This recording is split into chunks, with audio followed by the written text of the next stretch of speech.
Magandang araw po mga kababayan, welcome po sa Pinilang Alakbay. Ayan, natutunan na naman pong yelo. Kaiba na po talaga ang takbo ng panahon last week. Meron pong snowstorm ngayon, tuno na naman. Pagsasalon nga po pala natin ngayon ay adobo baby squid.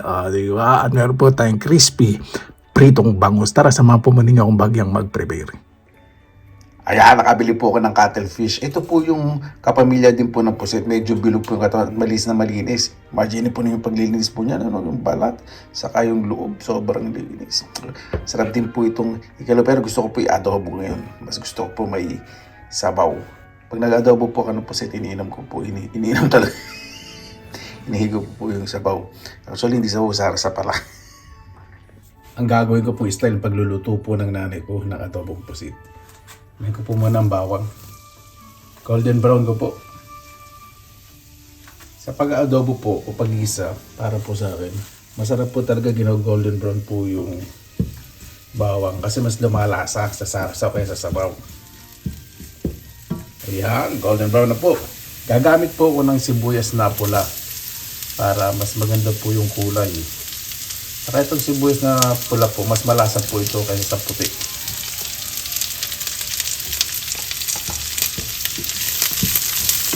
Isa po natin hanggang sa maghiwa-hiwalay hibla ng sibuyas para mag-release ng linamnam.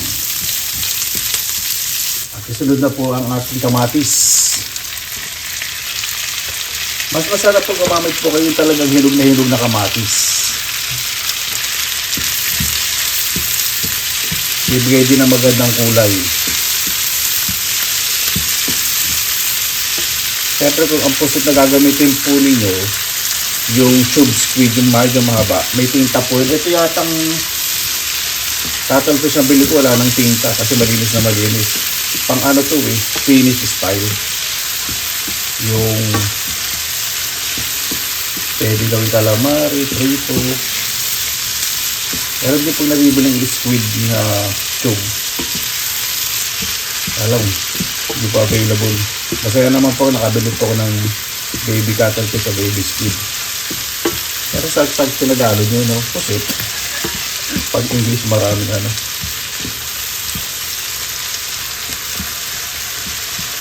Maraming English para ma-distinguish. Parang po yung murang sibuyas, may manipis, may makapal. Diba? May manipis, makapal. Mas mahirap yung makapal. Hirap singilin. Sarap na tayo. Yan, tayo lang po natin lobot ng kamatis. Yan po. Ganda ng pagkakagis. Lagyan na po natin itong pusit.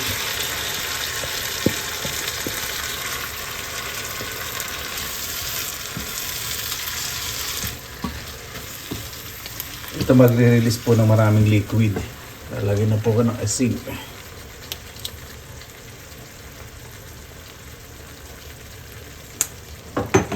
Lalagyan na rin ako ng totoong paminta na hindi food coloring, na hindi pa maitim yung pusit. Maitim na yung sarsa pero hindi pa lumalasa yung paminta. Isarap po natin ng maayos. Huwag po muna natin tatakpan para yung amoy ng pusit mag-evaporate. Diba? Pero sariwa yung pusit na bibili nilo. Napakasarap. Ayan, kumukulo na. Kaya wala pong itim kasi iba hinahalo po sa pasta. Pero mas masarap yung itim, ano? Pero mga Italiano, gusto po yung may tinta. Lagyan po tayo ng dark soy sauce. Ito po talaga yung tunay na toyo na hindi puro asin. Inabili po. Medyo may kamahalan. Saka, lagyan nyo lang po sa kanin. Napakasarap ng toyo na iulam namin. Miski tuloy nung malit po kami, kahit toyo lang yung ulam eh. Napakalinam naman. Saka yung mga kanin po noon, yung mga bigas, masasarap ano.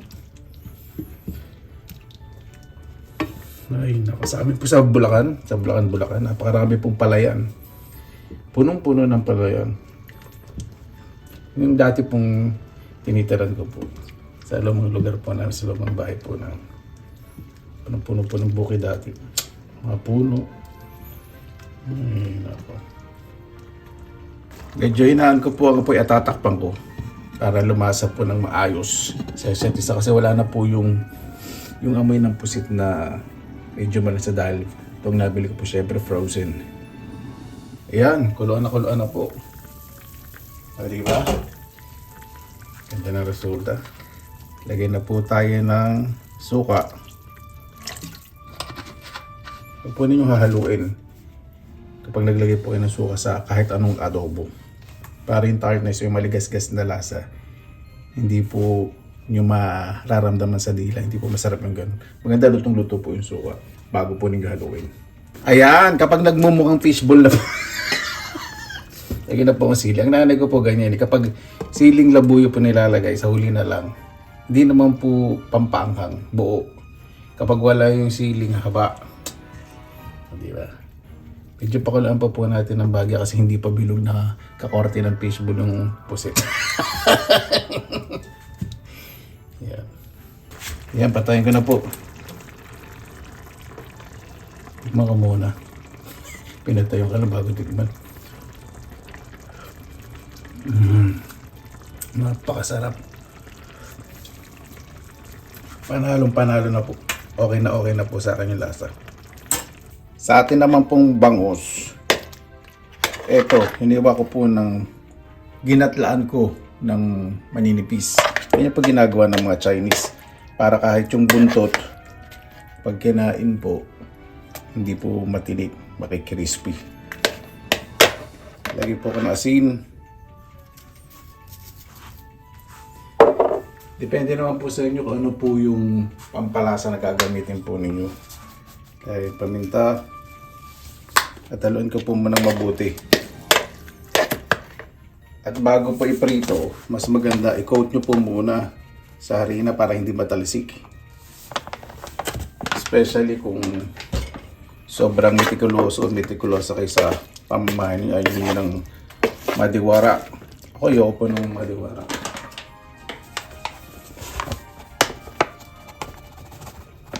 Gusto po maayos, malinis kasi napakasarap ng kumilos dito pag ano. Saka kayo nasa loob ng bahay. Siyempre kung may mga dumi o mga bacteria, diyan kayo di magkakasakit. Kasi minsan isip nyo saan galing, bakit kayo nagkasakit, bakit kayo nagkaganto. Bukod sa paglabas, siyempre, kung sa bahay, sasabihin hindi naman kayo naglalabas kasi kasakit kayo. Bukod sa hindi pagkuha ng araw, talagang magkakasakit kayo, kailangan nyo ng fresh eh. Pero yung malinis na bahay nakakatulong po yun. Pag madiwara at bugalgal, burara, at maraming pamamahay ninyo, di ba? Magkakasakit kayo. Yan, ano na po yan. Kumapit na yung harina. Dito na po tayo. Sa pagpiprito po dapat medium high heat. Pag naman po yung masyadong malakas po yung kalan o yung apoy. Tapos pag may prito po kayo, kung pinagulong po sa inyo sa harina, dapat wala pong excess. Para yung harina hindi masunog sa mantika, hindi po masarap yung ganun. Ganito po yan.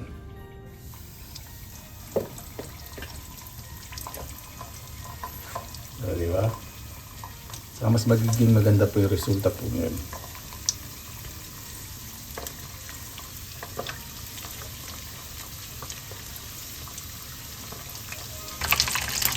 Ayun po, di ba? Napakaganda po ng pagkakaprito ng bangus. Ready na po, kaya na po tayo.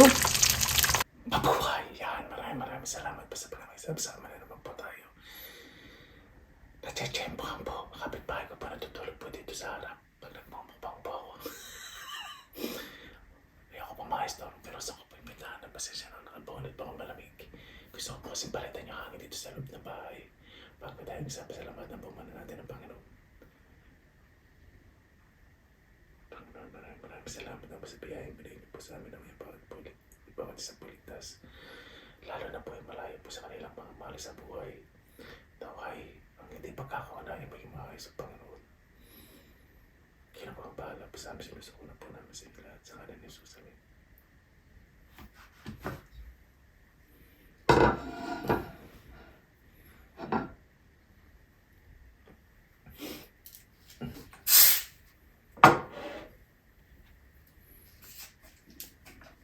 Mabait po kasi kapitbahay.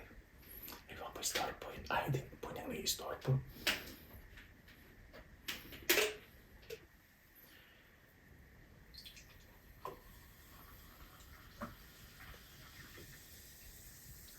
Nung lumipat po kasi ako dito, sa backyard, nakatulog po ako. Ayaw po nila mag-istorbo.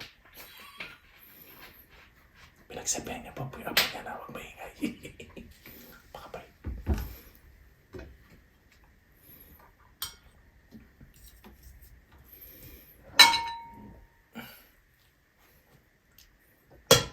Psst.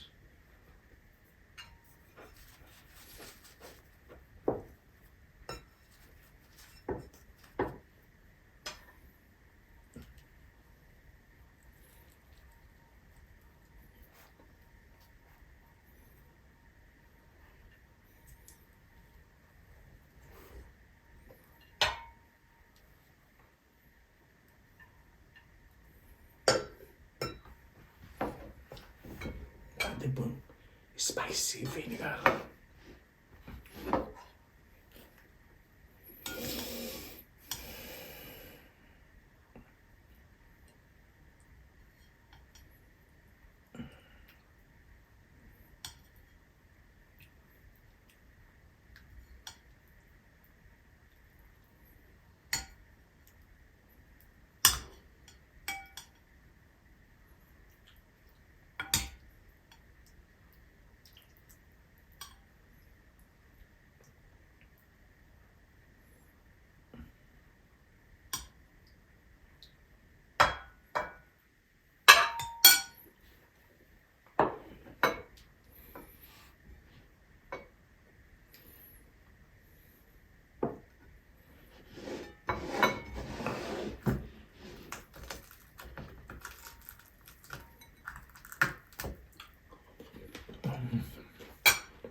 Napakasarap.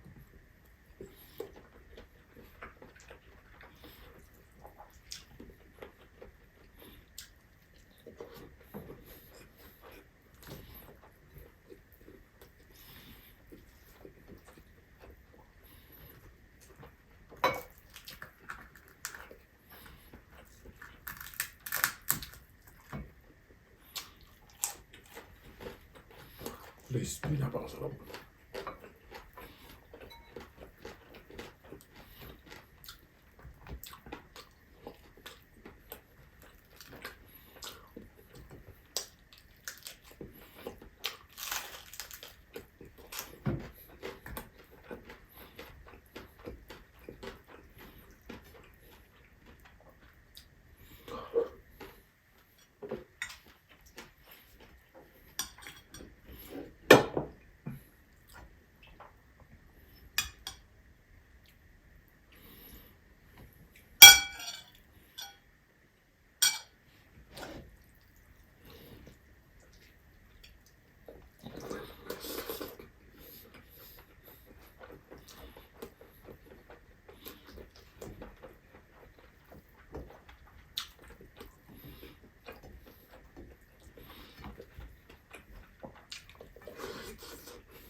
Diyos.